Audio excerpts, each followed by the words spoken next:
করি বলতো বাবা?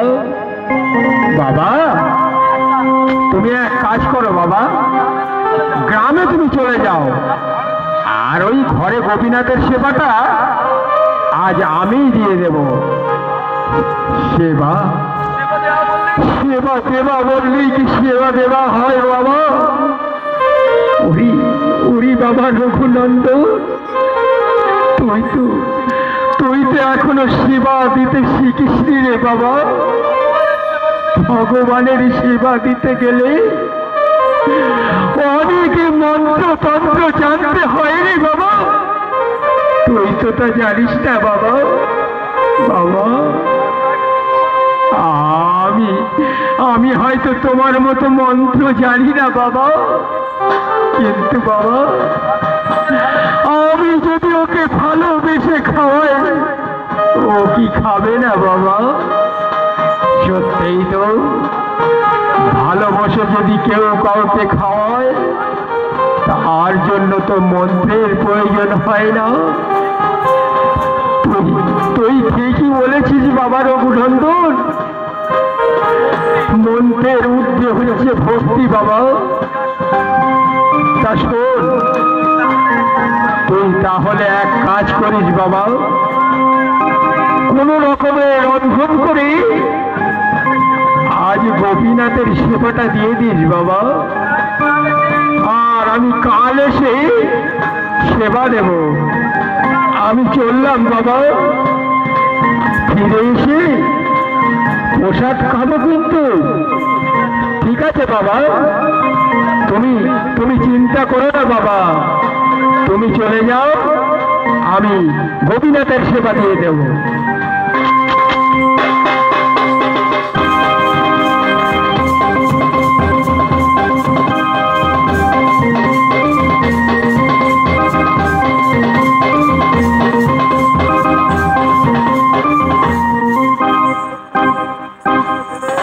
ছোট্ট ছেলে, 12 বছর বয়স, সে তো জানেই না কেমন করে রন্ধন করতে হয়। জীবনের প্রথম সে রন্ধন করে সমস্ত ব্যঞ্জন একত্রিত করে তাড়াতাড়ি কোন রকমে রন্ধন করে গোপীনাথের সেবা দিতে যাচ্ছে।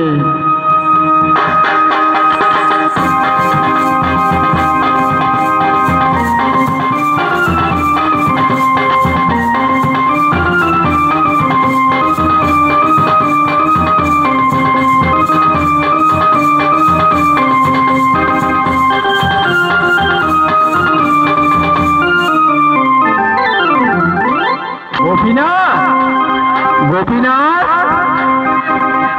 শিগগিরি এসে খেয়ে নাও গোপীনাথ। ও গোপীনাথ, আজ আর দাঁড়িয়ে থেকো না গোপীনাথ, তাড়াতাড়ি এসো। বাবা যে ঘরে নেই গোপীনাথ, বাবা গেছেন কাজে, তাড়াতাড়ি এসো। আজ যে আমি কত কষ্ট করে তোমার জন্য রান্না করেছি গোপীনাথ, তাড়াতাড়ি এসো, খেয়ে নাও। কি ব্যাপার, গোপীনাথ আসছে না কেন? দাঁড়াও দাঁড়াও গোপীনাথ, আমি দরজাটা বন্ধ করে দিয়ে আসি। এইবার খেয়ে নাও গোপীনাথ। ও গোপীনাথ, এবার আর দেরি করো না গোপীনাথ। জানো, কত কষ্ট করে আমি তোমার জন্য রান্না করেছি, কোনোদিনও রান্না করিনি জানো গোপীনাথ, আজই প্রথম রান্না করেছি, তোমার জন্য করেছি। তুমি খেয়ে নাও না গোপীনাথ। এসো গোপীনাথ। কি ব্যাপার, আসছে না কেন? আসছে না কেন? আচ্ছা, এইবার বুঝেছি, হাতে বাঁশি থাকলে কি খাওয়া যায়? দাঁড়াও, আমি তোমার বাঁশিটা নামিয়ে দিচ্ছি, তুমি খেয়ে নাও গোপীনাথ। এবার শিগগিরি এসো গোপীনাথ। কি ব্যাপার, তুমি আসবে না গোপীনাথ? কি মনে করেছো কি তুমি বলো তো? কি ভেবেছো তুমি গোপীনাথ? আসবে না? আসবে না তুমি? হ্যাঁ, কি মনে করেছো তুমি? বাবা না, বাবা ঘরে নেই বলে তুমি আসবে না? আমি যখন না খাই, বাবা আমাকে লাঠি দিয়ে মেরে মেরে খাওয়ায়।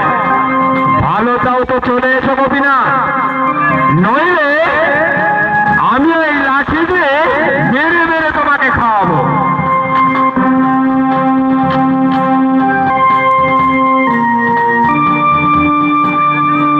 দেখেছো দেখেছো, লাঠির ভয় না দেখালে আসতো না। তাড়াতাড়ি এসে খেয়ে নাও।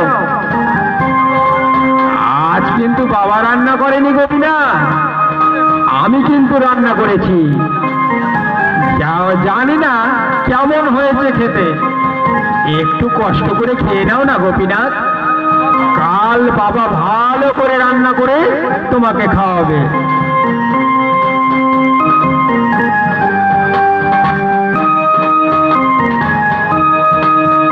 ওরে ভক্ত, ভক্ত কেমন হয়েছে গোপীনাথ? ভক্ত তুমি জানো না ভক্ত, ভক্ত যদি ভালোবেসে রান্না করে সেটা খারাপ হবে কি করে ভক্ত? এতে যে অনেক ভক্তি মিশে আছে ভক্ত। আমার কাছে এই যে অমৃত ভক্ত, এতদিন এখানে আছি, এমন রন্ধন আমি কোনোদিনও পাইনি ভক্ত। তোমার হাতের রান্না পেয়ে আজ আমি ধন্য ভক্ত, আজ আমি ধন্য। দাঁড়াও দাঁড়াও গোপীনাথ, আর খেয়েও না গোপীনাথ। সবই তুমি খেয়ে নিচ্ছ গোপীনাথ, এখনো যে আমি খাইনি গোপীনাথ, আমার বাবাও যে খাইনি। সবটুকু যদি তুমি খেয়ে নেবে তবে আমরা কি খাবো গোপীনাথ? জানো জানো, আজ না আমি তোমার হাতের রান্না পেয়ে সবার কথা আমি ভুলে গিয়েছিলাম। আচ্ছা ঠিক আছে, আমার হাতে যেটুকু আছে এটুকু আমি তোমার জন্য রেখে দিচ্ছি ভক্ত।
গোপীনাথের সেবা দিয়েছিস তো বাবা? হ্যাঁ হ্যাঁ বাবা, তোমাকে চিন্তা করতে হবে না। যা, তুই আমাকে বাঁচালি বাবা। জানিস আমি যে বড় চিন্তায় ছিলাম বাবা, আমার বড় কাজটা তুই করে দিয়েছিস বাবা। যাকে অনেক কষ্ট হয়ে গেছে, আমার এবার একটু কিছু পোষাচ্ছে না বাবা। প্রসাদ খেয়ে বিশ্রাম নেই গে। আমার বড্ড খিদে পেয়েছে বাবা। আজ না প্রসাদ নেই বাবা। কেন, কোনো ভক্ত এসেছিল নাকি? কেউ আসেনি বাবা, কেউ আসেনি। ভাগ্যিস আমি হাতটা চেপে ধরেছিলাম, আমার জন্য একটু রেখেছিল বাবা, সেটা আমি খেয়ে নিয়েছি। মানে বলি কে এসেছিল? কে? আর তোমার ওই গোপীনাথকে সব খেয়ে নিয়েছে বাবা। গোপীনাথ খেয়েছে? এটা কি করে সম্ভব? এতদিন তো আমি সেবা দিচ্ছি, সে তো কখনো আসে না। আজ আমি ঘরে নেই, আমার ছেলে না না, এও বড় মিথ্যে কথা বলছে। কি করে হতে পারে? সে তো পাথরের মূর্তি, সে তো কথাও বলতে পারে না, সে কি করে খাবে? আমার ছেলে নিজে খেয়ে ওই বিগ্রহ নামে দোষ দিচ্ছে। না, এটা তো অপরাধ, এটা অন্যায়। এর উপযুক্ত শাস্তি ওকে পেতেই হবে, এর উপযুক্ত শাস্তি ওকে পেতেই হবে।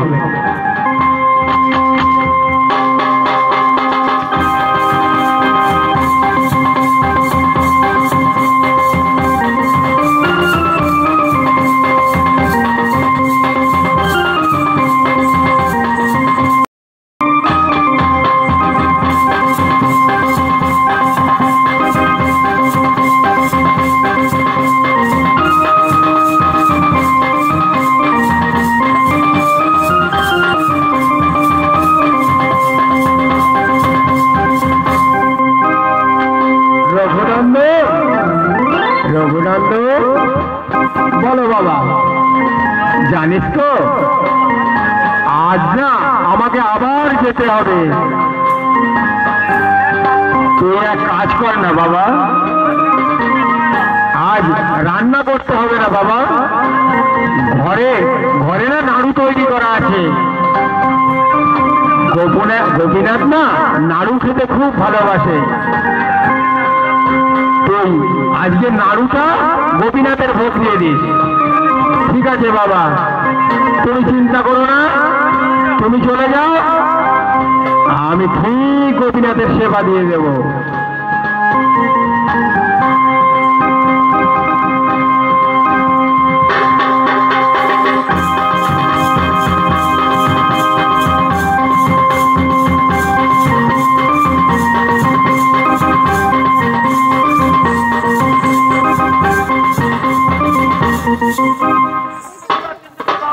মুকুন্দ দাস কিন্তু কোথাও যায়নি। মন্দিরের পিছনের দেয়ালে কান পেতে বসে আছে, ভাবছে আমার ছেলে যখন মন্দিরে যাবে দেখি আর কোনো কণ্ঠস্বর শোনা যায় কিনা।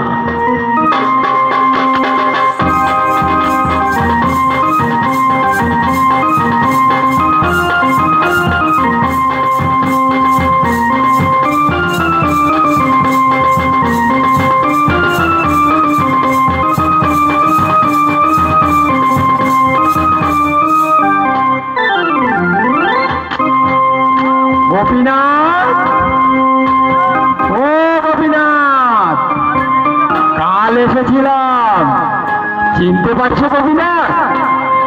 আজও আবার এসেছি। জানো আজও না বাবার কাজ শেষ হয়নি, তাই আজও তোমাকে সেবা দিতে এলাম। তুমি নাকি নাড়ু খেতে ভালোবাসো গোপীনাথ। বাবা না তোমার জন্য নাড়ু করে ধুয়ে গেছে, শিগগিরই এসো। আজ কিন্তু অত কাটতে পারবো না গোপীনাথ, শিগগিরই এসো।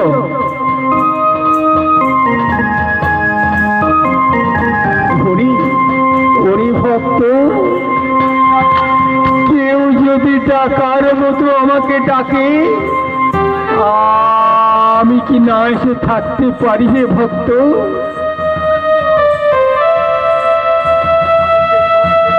আমি সেই ভক্তকে আর কোনোদিনও ভুলি না ভক্ত। আমাকে আর ডাকতে হবে না ভক্ত। এই তো আমি চলে এসেছি ভক্ত। আমার জন্য তুমি নাড়ু করেছো ভক্ত? আমি করিনি, বাবা পাঠিয়েছে। বাবাই করুক আর যেই করুক, আমার ভক্তের হাতের ছোঁয়া যে লেগে আছে ভক্ত।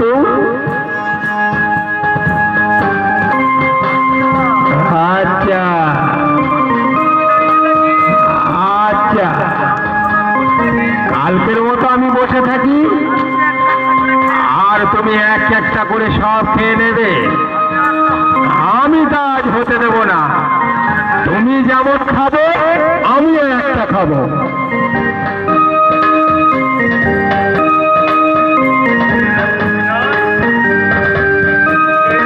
খেয়ে দেখো গোপীনাথ, কি সুস্বাদু গোপীনাথ। এই নাও, খেয়ে দেখো, বাবা বানিয়েছে। ভক্ত, এত ভালোবাসো তুমি আমাকে ভক্ত। নিজের মুখের একটু নাড়ু দিতে তোমার দ্বিধা হলো না ভক্ত? গোপীনাথ, তুমি কাঁদছো কেন গোপীনাথ? আমার একটু নাড়ু দেখে তুমি কাঁদছো গোপীনাথ? আসলে কি জানো গোপীনাথ, আমার ভালো লেগেছিল তাই তোমায় দিয়েছিলাম গোপীনাথ। ঠিক আছে, কেঁদো না তুমি গোপীনাথ, তুমি আর কেঁদো না গোপীনাথ। আমি আর তোমার একটু নাড়ু দেব না গোপীনাথ। ওরে ভক্ত, আমি সেই জন্য কাঁদছি না রে ভক্ত। আমি কাঁদছি কেন জানো? তুমি যদি তোমার ওই এঁটো নাড়ুটা আমাকে খাওয়াতে পারো, তবে কি আমার এই প্রসাদী নাড়ুটা আমি কি তোমাকে খাওয়াতে পারি ভক্ত? বেশ তো, তাহলে তুমি আমাকে খাইয়ে দাও আর আমি তোমাকে খাইয়ে দিই গোপীনাথ।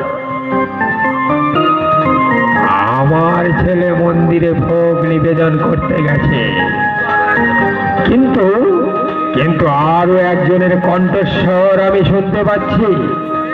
কে সে? কে? দেখি, দরজাটা খুলে দেখি। একই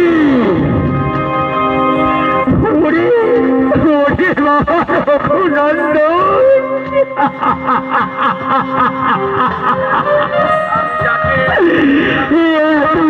আমি যাকে দেখতে পেলাম না, তুই একদিনে তার দর্শন ফেলি বাবা।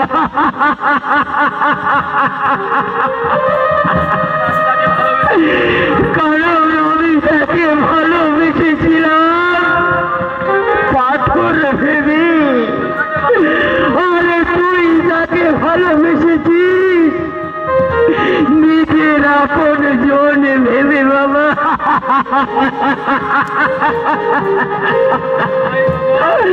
আয় বাবা, তোর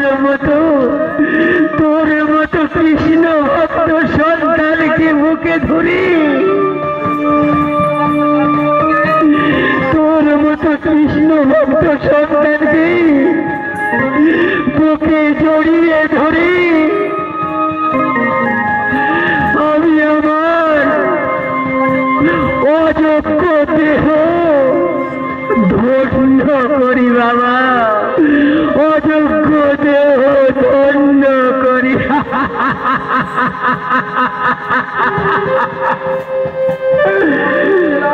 পূর্ব বর্ধমান জেলার শ্রীখণ্ডে অর্ধনারী হাতে গোপীনাথ বিগ্রহ আজও বর্তমান।